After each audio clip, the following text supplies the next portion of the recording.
સુરતમાં મીઠી ખાડી વિસ્તારના પૂર પીડિતો સહાયથી વંચિત। નુરુનીનગરમાં સરકારી સહાય માટે રજૂઆત, પરિવારોને કેશ ડોલ ન મળ્યાનો આક્ષેપ છે। પૂરગ્રસ્ત પરિવારોને રૂપિયા 6,800 સહાય ચૂકવવાની માંગ। નુકસાન બાદ તાત્કાલિક સર્વેની માંગ ઉઠી છે। લોકોએ મામલતદારને આવેદનપત્ર આપ્યું છે। પૂર પીડિતોને રાહત ન મળતા સ્થાનિકોમાં રોષ। પૂરના બાદ સરકાર પાસે રાહત પેકેજની માંગ।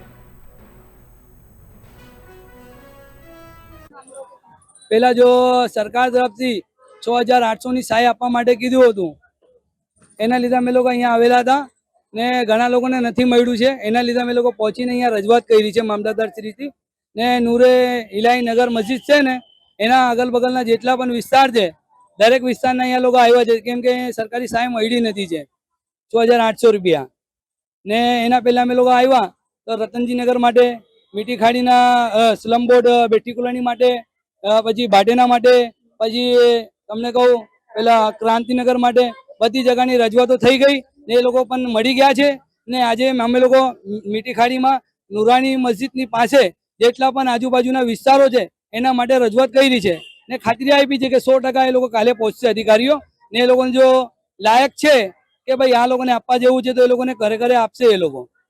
मैं लाल बिल्डिंग पे रहती हूँ, 1 नंबर गली में। हमारे पानी भरा गया था और हमारी मदद किसी ने करा नहीं अभी तक के।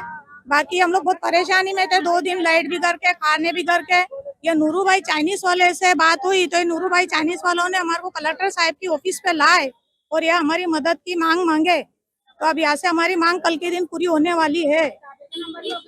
ये हम लोग इसलिए आए थे भाई कि हमारी मदद कोई कर नहीं रहा था, नूरू भाई चाइनीज वालों ने हमको यहाँ लाए।